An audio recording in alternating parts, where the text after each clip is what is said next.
Salut, c'est Paul et aujourd'hui on se retrouve pour parler de l'anime Welcome to the NHK. Un anime du studio Gonzo sorti en 2006 racontant l'histoire de Tatsuhiro Sato, un jeune étudiant qui est devenu Hikokomori depuis plusieurs années, qui va rencontrer Misaki Nakahara, qui va lui proposer un programme de réinsertion dans la vie active, sous la contrainte on va dire, et s'ensuit une histoire parlant de différents thèmes assez importants dans le Japon. Ce qui est intéressant c'est que dès le début, l'anime nous plonge dans des rêves bizarres de Sato qui sont en fait reliés aux différents complots qu'il a dans sa tête. En fait un jour il est sorti et il entendait des voix comme si tout le monde le jugeait et depuis il s'est enfermé dans sa chambre et il en est jamais sorti. Donc vraiment on a toute cette psychologie dès le début avec ce rêve un peu bizarre qui arrive, puis une musique se lance, pull in, pull in, pull in, une sorte de musique de idol qui tourne en boucle et qui est en fait une musique qui est mise par le voisin de Sato,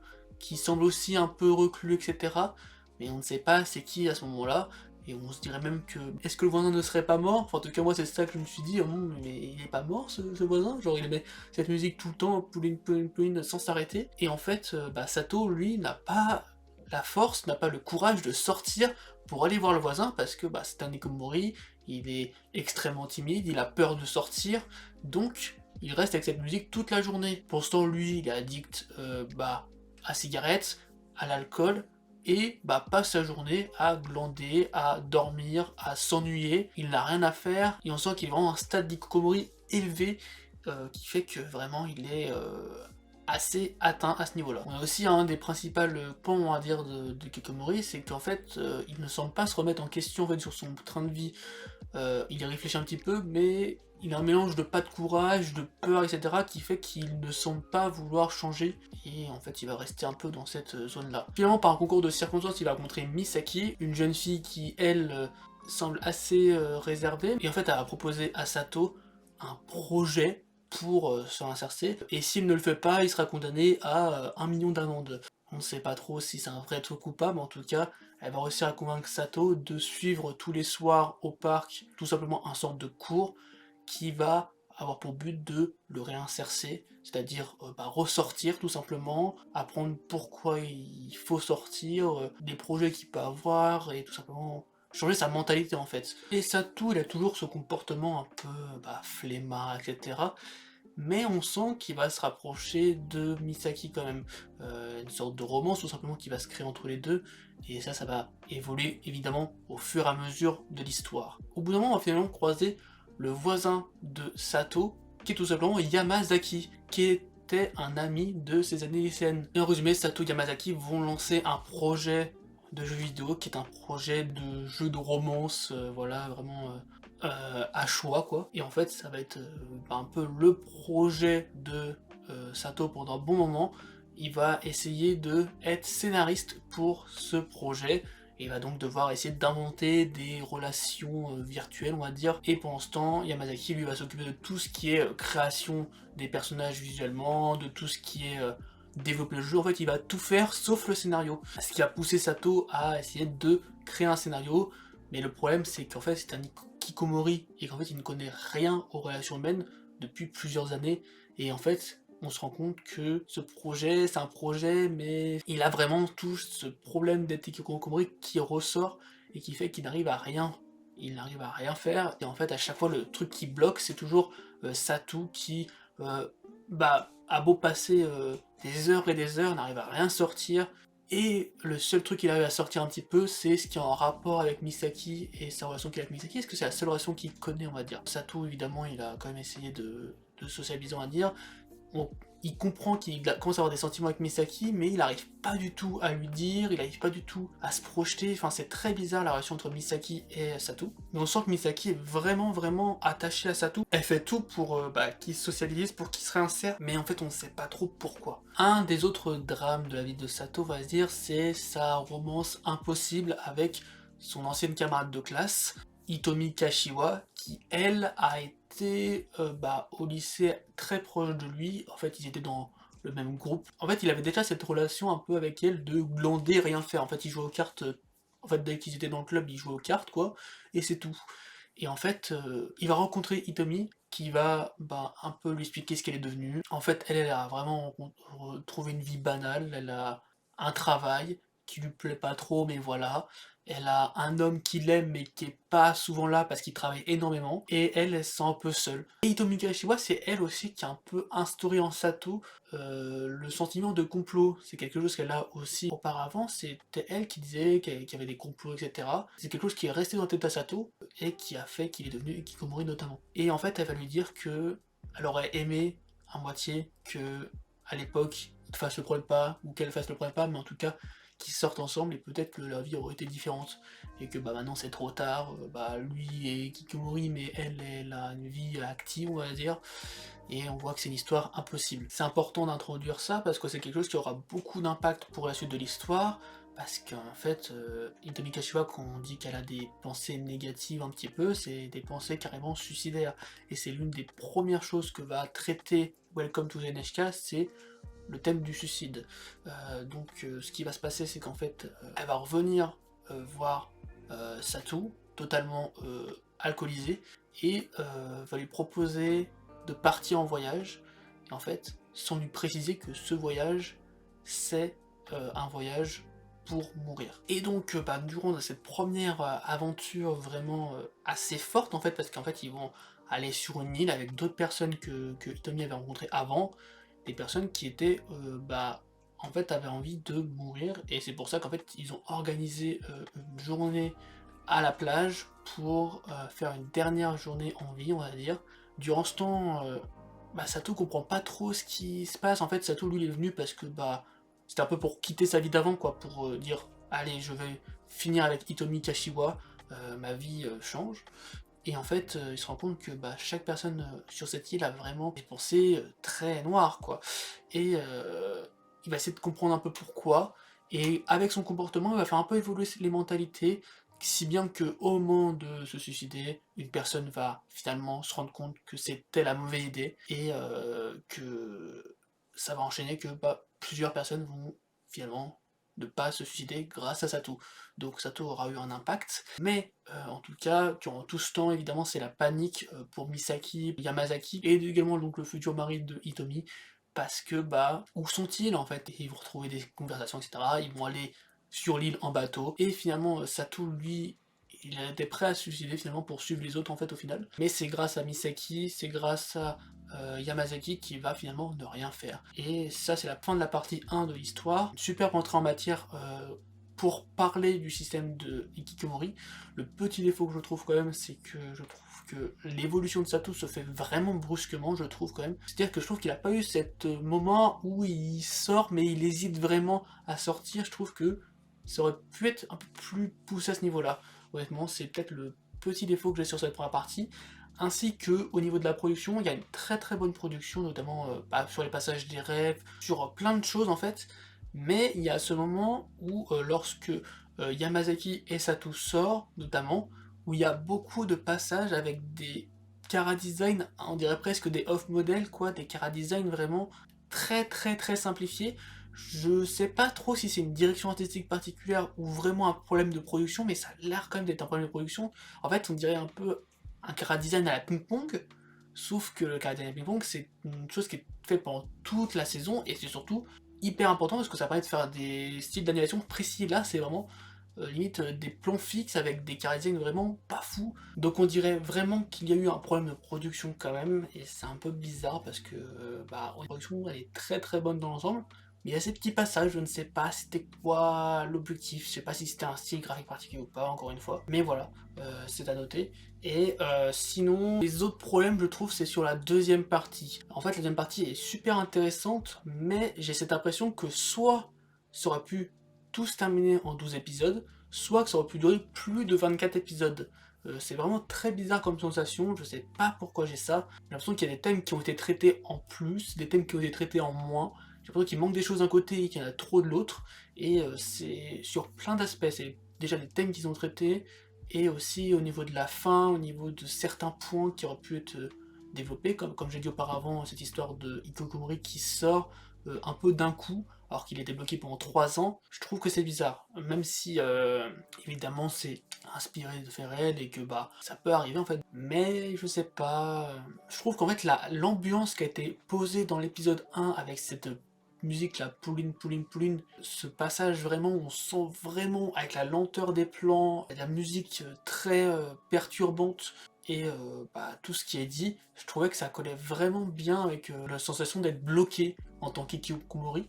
Et le changement qu'il y a eu était un peu brusque, je trouve. Et donc cette partie 2 va se concentrer sur d'autres aspects de l'ikikomori en fait. À la sortie de cette île, finalement, quelqu'un revenir un peu à leur vie d'avant. Le père qui avait raté sa relation avec sa famille, l'étudiant qui avait raté ses études, et une des personnes qui va donc mettre fin à ses jours, va donner un code à Sato pour un jeu vidéo qui peut permettre de gagner de l'argent avec du coup des échanges en ligne. En fait, c'est une chose qui existe vraiment, mais qui est pas spécialement à portée de tout le monde, quoi. C'est quelque chose qui, un, demande du temps, deux, demande des connaissances, et trois, aussi de la chance. Et donc, Sato va lui se lancer à fond dans ce projet de essayer de gagner de l'argent grâce aux jeux vidéo, qui va le faire, qui va devenir encore plus Hikikomori qu'avant. Et en fait, ce qui va se passer, c'est qu'en fait, il va totalement oublier les cours du soir de Misaki, il va totalement oublier le projet de Yamazaki, et au bout d'un moment, Yamazaki va avoir une idée, il va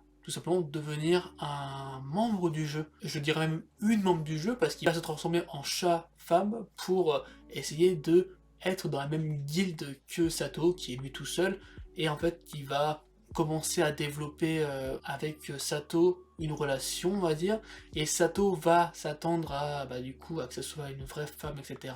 Il va totalement tomber dans le piège, et en fait, va complètement avoir des sentiments amoureux pour ce chat-femme, et en fait, Yamazaki va lui dire, en tant que, du coup, personne de son jeu, qui va venir devant chez lui, et en fait, il va se rendre compte que c'est Yamazaki qui a fait ça pour montrer à Sato que c'est pas du tout la bonne option à faire de rentrer dans ce jeu vidéo, qu'il perd du temps, il perd des relations, on va dire, avec Misaki, etc., c'est compliqué, qui, elle, se donnait à fond, qui restait tous les soirs pour lui dans le parc au cas où il y vient, alors que lui, Sato, lui, était juste en train de geeker à fond, carrément d'avoir une énorme barbe, d'avoir des cernes impossibles et de totalement revenir dans sa vie d'Ikikomori. Et donc grâce à ça, Sato va commencer, on va dire, à se remettre dans le droit chemin. Donc voilà, donc sur cet arc-là, je trouve que c'est intéressant pour la finalité, mais ce qui est bizarre, c'est qu'on n'a pas vu l'enfant qui a donné le code en fait. L'enfant qui a donné le code, on l'a jamais vu par la suite.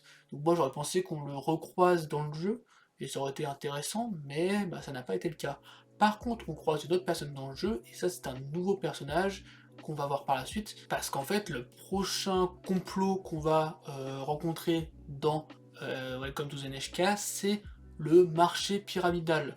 Le système de MLM, on va dire, en fait, tout simplement de marché où quelqu'un vend quelque chose à quelqu'un d'autre pour gagner de l'argent, et en fait ça se cumule, en fait c'est de l'arnaque en arnaque en arnaque, et juste la personne en haut gagne beaucoup d'argent, et les autres en bas commencent à avoir des dettes de plus en plus incroyables, et en fait c'est le cas d'une des anciennes camarades de Sato, qui va tout simplement le recontacter, et en fait va s'en suivre du coup un passage où on va rencontrer la sorte de secte en fait pour laquelle elle est, et en fait elle va arnaquer Sato en lui demandant de contracter une sorte de prêt pour acheter des produits et pour pouvoir les vendre.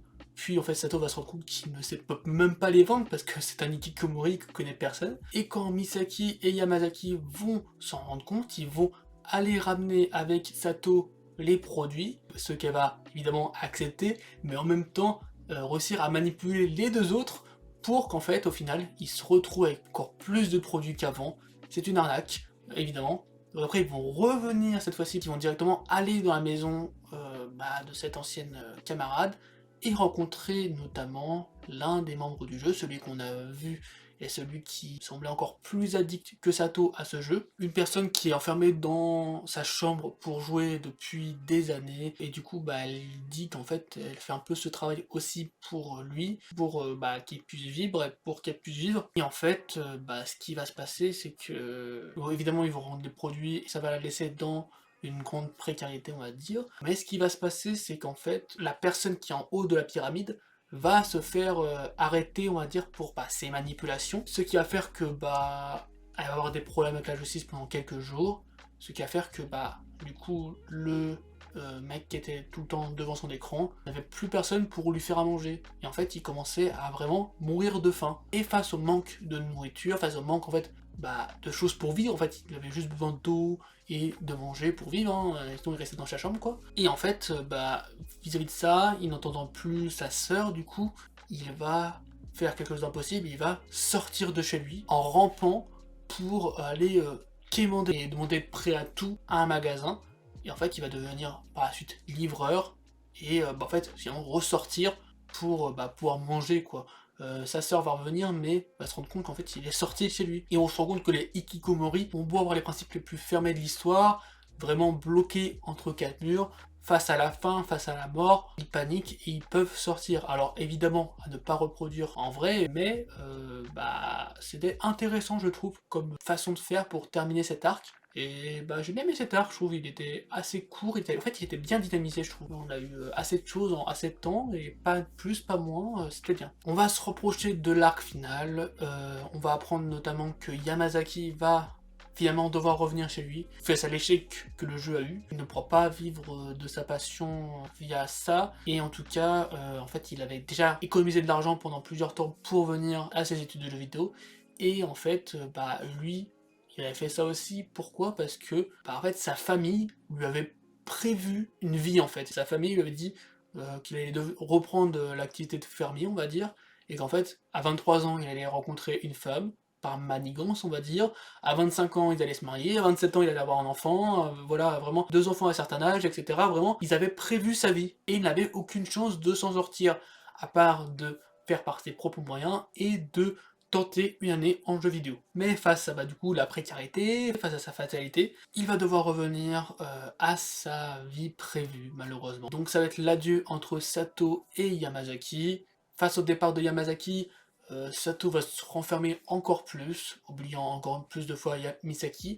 D'ailleurs, il a aussi appris que Misaki, en fait, elle le connaissait depuis longtemps, parce qu'en fait, en haut du manoir dans lequel elle vit, elle avait une vision directe sur sa fenêtre, où elle voyait tout simplement Sato. Et donc Sato, lui, ça le révulse, etc. Il va être encore méchant avec elle. Je dis méchant parce que je trouve vraiment que Sato a un peu une attitude détestable, on va dire, auprès de Misaki, qui fait que de l'aider, et même si, bon, elle est un peu manipulatrice sur le fait de ce projet-là, je trouve que quand même elle l'a proposé quelque chose à Sato, pendant que lui, il a toujours cette mentalité, etc. Et c'est quelque chose qui m'a un peu énervé, vraiment.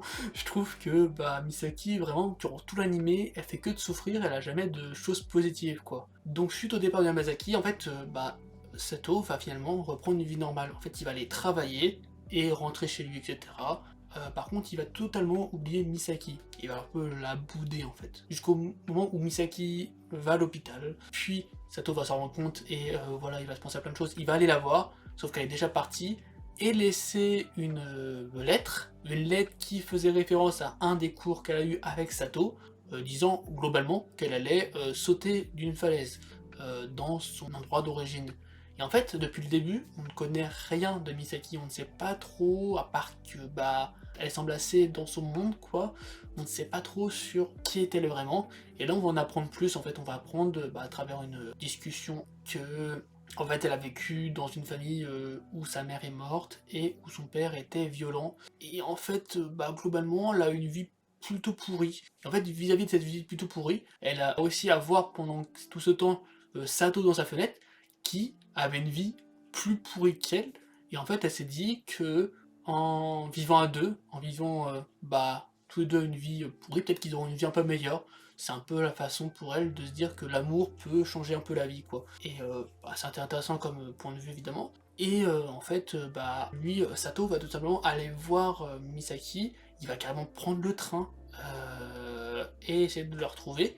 Il a réussi à se souvenir de ses cours et de pourquoi elle aurait dit ça dans sa lettre, et donc va savoir où elle est. On est donc dans la neige évidemment, Misaki va être sur le point de se suicider, mais finalement Sato va faire ce qu'il faut bizarrement pour s'en sortir. Il va réussir à inverser un peu la situation, et finalement c'est lui qui va s'élancer pour mourir. Misaki va courir et finalement tomber, et en fait on va se rendre compte que finalement, même s'il voulait sauter, etc., il a pu s'en sortir parce qu'en fait ils avaient installé une sorte de grillage horizontal. En fait c'est quelque chose que le taxi avait teasé sans teaser, c'était trop bien fait ce teasing. En fait, le taxi avait dit, le taxi en fait qui emmène beaucoup de gens des fois qui vont se suicider. En fait, le taxi savait qu'ils avaient installé un grillage qui permettait d'éviter qu'ils se suicident, en tout cas qu'ils tombent une fois et qui meurt. Là, genre il tombe une fois et après bah, il se rend compte de son erreur et il tombe pas une deuxième fois quoi. C'est un peu l'idée. Et en tout cas, il avait dit à Sato tout simplement. Ça devrait aller bien se passer quoi. En fait quand il disait ça devrait bien se passer c'est bon mon gars je sais que tu vas sûrement sauter mais même si tu sautes tu vas avoir ce grillage qui va t'arrêter et tu vas peut-être te rendre compte de la vie, de l'importance de la vie tout simplement.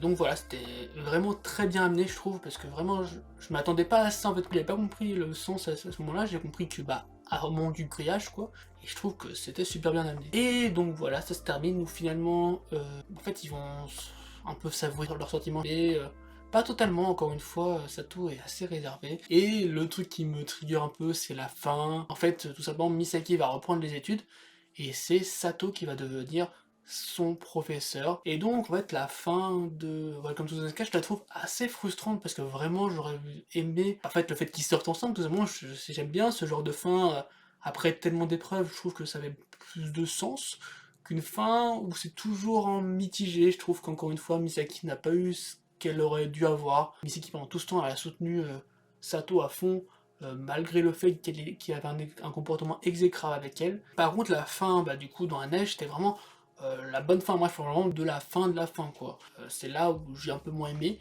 mais encore une fois c'est une très bonne fin dans l'idée. Dans l'idée, en fait il y a pas mal de trucs qui me frustrent dans Welcome to the NHK pour que vraiment ça soit dans mes animes préférés, parce que vraiment il y a de très bonnes idées, il y a de très bons thèmes vraiment. Je trouve qu'il y a des problèmes de dosage sur certaines choses. Par exemple, le fait que Yamazaki revienne directement chez lui et que finalement ça se passe bien, etc. Pareil, je sais pas. En fait, ça se passe bien, au final, il va. Même si c'est une vie prévue pour lui, il va l'accepter, il va pas se révolter, et je sais pas. Je trouve que ça a du sens pour Sato, mais pour Yamazaki, pareil, je trouve aussi. Il a pas la fin qu'il mérite, quoi. En fait, globalement, la seule personne qui a la fin qu'il mérite, je trouve, c'est Sato. Moi, je trouve que cette fin, elle est frustrante. C'est pas une fin triste, c'est pas une fin joyeuse. C'est une fin en demi-mesure, mais c'est pas une fin en demi-mesure qui est intéressante, c'est une fin en demi-mesure qui est frustrante. Vraiment, je suis frustré quand je pense à cette fin. Et je sais pas, il y a plein de petits trucs comme ça, des trucs que j'aurais aimé voir différemment, des thèmes que j'ai trouvé super bien traités, et des thèmes que j'ai trouvé un peu moins bien traités, en termes de longueur, on va dire. Mais globalement, j'ai quand même beaucoup apprécié cette histoire, et je la conseille à tous ceux qui s'intéressent de près ou de loin au thème de l'Hikikomori. Enfin, même sans s'en intéresser, je trouve que c'est important de voir un peu un point de vue sur la situation à travers cet animé. Donc voilà, je pense que c'est un bon animé, vraiment, il a de très bonnes choses. Je vous le conseille dans la globalité. J'aurais des choses à modifier, mais à part ça, globalement, l'animé est très bon. Et donc, je vous conseille d'aller voir Welcome to the NHK. Voilà, j'espère que cette vidéo vous a plu. Si c'est le cas, n'hésitez pas à liker, commenter, partager. Je vous invite également à me suivre sur les différents réseaux sociaux, le lien est dans la description. Sur ce, je vous souhaite une bonne journée, une bonne soirée, c'était Paul, salut!